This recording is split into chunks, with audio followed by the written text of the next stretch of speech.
சட்டவிரோதமாக குடியிருப்பு பகுதியில் மது விற்பனை செய்பவர்கள் மீது நடவடிக்கை எடுக்க கோரி கரூர் மாவட்ட காவல் கண்காணிப்பாளரிடம் மனு கொடுத்த தம்பதிகள். கரூர் அடுத்துள்ள நெரூர் வடபாகம் கிராமத்தில் வசித்து வருபவர் ரவிக்குமார். இவரது வீட்டிற்கு எதிர்புறம் வசிக்கும் ராஜேஸ்வரி என்பவர் சட்டவிரோதமாக மது பாட்டில்கள் விற்பனை செய்து வருவதாகவும், மேலும் இங்கே குடிக்க வரும் நபர் மூலம் எனது வீட்டிற்கு ஆள் அனுப்பி நீதான் போலீசாரிடம் புகார் கொடுக்கிறாயா என்று மிரட்டுகிறார்கள். அவர்களிடம் நான் இந்த புகார் கொடுக்கவில்லை என தெரிவித்து, ஆனால் நான் வீட்டில் இல்லாத சமயத்தில் என் மனைவியிடம் 5க்கும் மேற்பட்டோர் வீட்டிற்கும் உள்ளே வந்து பாட்டில் இருக்கா என்று கேட்டு மிரட்டுகிறார்கள். நேற்று காலையில் போலீசார் வந்து முத்துசாமியை மது பாட்டில் 20 கைது செய்து அழைத்து சென்றனர். பின்னர் ராஜேஸ்வரி தனது குடும்பத்துடன் வந்து என்னிடம் நீதானே புகார் கொடுத்தாய், உன் கைகளை உடைக்காமல் விடமாட்டோம் என்று மிரட்டினர். மேலும் உன்னையும் உன் மனைவியையும் வீடு புகுந்து அடிக்காமல் விடமாட்டோம் எனவும் மிரட்டி வருகின்றனர். எனது குடும்பத்திற்கு ராஜேஸ்வரியின் உறவினர்களால் ஆபத்து இருப்பதாகவும், எப்பொழுது வேண்டுமானாலும் எங்களை தாக்கக்கூடும் என்ற அச்சத்தில் ஊருக்கு செல்லாமல் எனது குடும்பத்துடன் வெளியே தங்கியுள்ளேன். இதில் என் குடும்பத்தினர் மட்டுமல்ல, அங்கு குடியிருக்கும் பல குடும்பத்தினரும் இவர்களால் பாதிக்கப்பட்டுள்ளனர். ஆகவே விரைந்து நடவடிக்கை எடுக்குமாறு கேட்டுக்கொள்கிறோம். அந்த பகுதியில் சட்டவிரோதமாக மது விற்பனை செய்வதை முற்றிலும் தடை செய்ய வேண்டும் என கரூர் மாவட்ட காவல் கண்காணிப்பாளர்களிடம் மனு கொடுத்துள்ளனர். கரூர் மாவட்டம் நெரூர் வடபாகம் கிராமத்திலேருந்து வந்திருக்கேன். நான் குலவெறி தாக்குதல், என் வீட்டுக்கு பக்கத்தில் சாராயம் வியாபாரம், டாஸ்மாக் இருக்குது, கள்ளச்சாராயம் விற்றுருக்காங்க. ராஜேஸ்வரி முத்துச்சாமி பல வருஷம் விற்றுருந்தாங்க. நான் எதுவும் கண்டுக்கல. ஏன் எதுக்கு நம்ம அவங்க தொழிலில் அவங்க எதுவும் நம்மள்ட்ட இருந்தேன். இது போலீஸ் அப்பப்போ அவங்கள பிடிப்பாங்க. நாங்கள் பாருங்கள், போலீஸ் அப்பப்போ பிடிப்பாங்க. என்னையவே நான் தான் அது காரணம் சொன்னாங்க. இருந்தாலும் நான் கண்டுக்காமல் இருந்தேன். சில நேரங்களில் எப்படின்னா, நான் இருக்கும்போதும் என் வீட்டில் என் மனைவிகிட்ட 200 நேற்று நைட்டு 10 மணிக்கு மேலே பாட்டிலேருந்து எடுன்னு சொன்னாங்க. அதையும் நான் தாங்கிட்டு இருந்தேன். அவங்கள நானே விரட்டி விட்டுருக்கேன். சில நேரங்கள் நான் இல்லாதப்பவும் கேட்டிருக்காங்க. இதையும் தாங்கிட்டு இருந்தேன். ஆனால் இந்த சிசிடிவி கேமரா அதுக்கப்புறம் நான் பாதுகாப்புக்காக என் வீட்டுக்கு வச்சேன். இது மாதிரி பிரச்சனை வருது, அதுக்கு பாதுகாப்பு வேணுங்கிறதுக்கு நான் வச்சேன். வச்சதுக்கப்புறம் தான் பிரச்சனையே. இது வச்சதுனால போலீஸ் பிடிச்சா நான் தான் அதுக்கு காரணம்.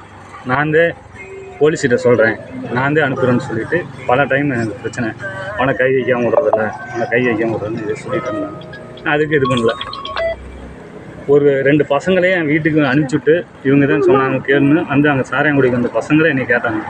நான் எதுவும் அப்படி பண்ண கிடையாது. நான் புகார் கொடுத்தா என்னால் கொடுக்க முடியும். ஏன்னா எனக்கு பாதிப்பு, என் வீட்டுக்கு முன்னாடி பண்ணிகிட்டு இருக்குது, என் குடும்பத்துக்கு பாதிப்பு. நான் கொடுத்துருப்பேன். அப்படியே கொடுத்தாலும் என் பேரை போட்டு தான் கொடுப்பேன்.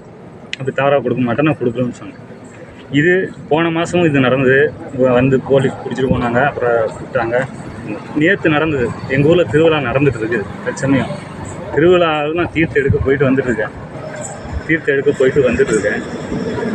போலீஸ் பிடிச்சிட்டு போனது நான் தான் காரணம். அது வீடியோ அனுப்புறது நான் தான், முழுக்க நான் தான் காரணம். இவனை அடிக்காமல் விடக்கூடாது அப்படின்னு சொல்லிட்டு வீட்டில் சிசிடிவி கேமரா இருக்கனால வீட்டுக்கு எதுவும் பண்ணக்கூடாது. ரோட்லேயே நான் வர்ற வழியிலே தீர்த்து எடுத்து நானே என் மனைவி வர்றப்போ அடிக்கணுன்ட்டு அவங்க குடும்பம் யாருன்னா ராஜேஸ்வரி, முத்துச்சாமி, ராஜேஸ்வரியோட அப்பன் ராஜேந்திரன், ஜமுனா, அவங்க அம்மா ராஜேஷ், ராஜலட்சுமி, ராஜேஸ்வரி, ராஜகுமாரி. ராஜலட்சுமிங்கிறது அந்த இடத்துல இருந்தாலும் தெரியல. ராஜேஸ்வரியோட அந்த ராஜேஸ்வரியோட பையன் தரணி, அவனோட நண்பர்கள் ஏதோ நின்று, அது 11வது படிக்கிறேன். அந்த பையன் இப்போ 4 பேர்த்தையும் கூட்டிகிட்டு நின்றுருக்கான். நான் என்ன தப்பு பண்ணேன்? நீ விற்கிறியா விற்காம போறியா, அது வேறு. நான் என்ன பண்ணேன்? போலீஸ் பிடிச்சா அது போலீஸ் ஆச்சு, நீ ஆச்சு. அதுக்கு நான் தான் காரணங்கிற என்ன? வீடு பூந்து அடிப்பேன்.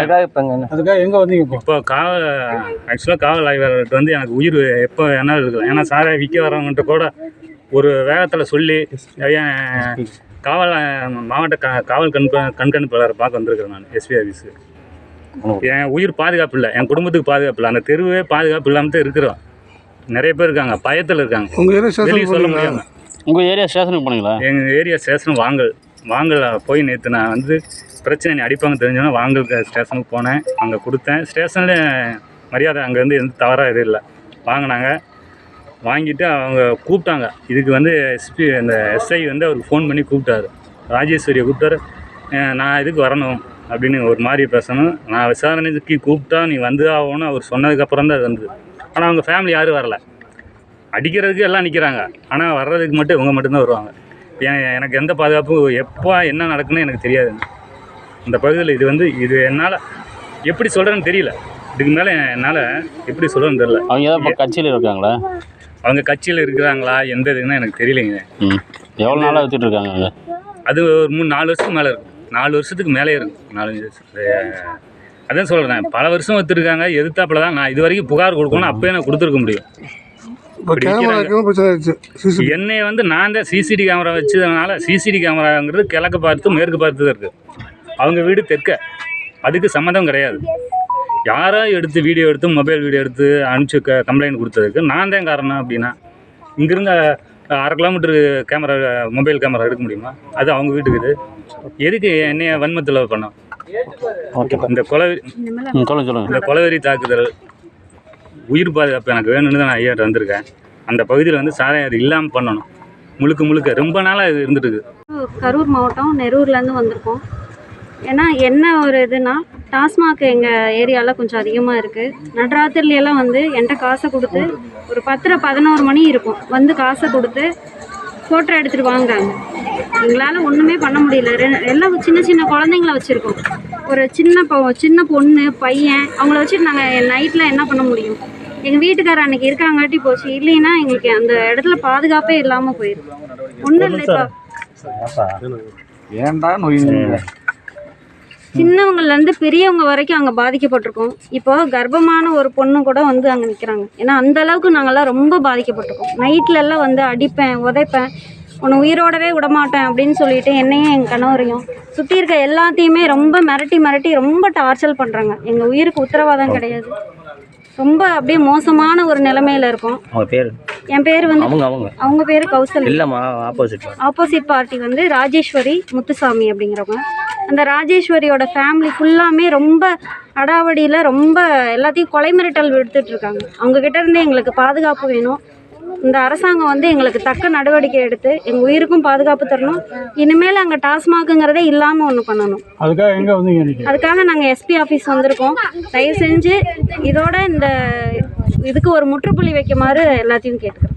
அது கள்ள சந்தையில விற்கிறாங்கன்னு சொல்லவே இல்லை. நீங்க டாஸ்மார்க்னு சொல்லுங்க. அவங்க வீட்டுக்கு வர்றதுக்கு பதிலாக எங்க வீட்டுக்கு வராங்க. அத சொல்லுங்க. அப்படின்னா போதே இல்லை. அது தெளிவா சொல்லுங்க.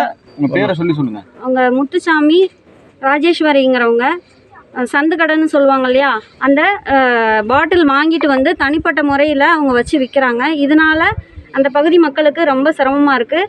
அவங்க வீட்டுக்கு எதிர்த்தாப்புலே நாங்கள் இருக்கிறனால எங்களுக்கு ரொம்ப சிரமமாக இருக்குது. மன உளைச்சலுக்கும் ஆளாக்கிட்டு இருக்கோம். நைட்டு 11 மணி 12 மணி போல் விடிய பசங்கள்லாம் வந்து தொடர்ந்து வயசு பசங்கள்லாம் வந்து வண்டி சத்தமாக தான் இருக்குது. தூங்கவே முடியல. நாங்கள் ஒரு நிம்மதி இல்லாத ஒரு சூழ்நிலையில் தான் நாங்கள் வாழ்ந்துட்டுருக்கோம். அதனால் கண்டிப்பாக எங்களுக்கு ஒரு நல்ல ஒரு பதில் சொல்லணும்னு நாங்கள் கேட்டுக்கிறோம்.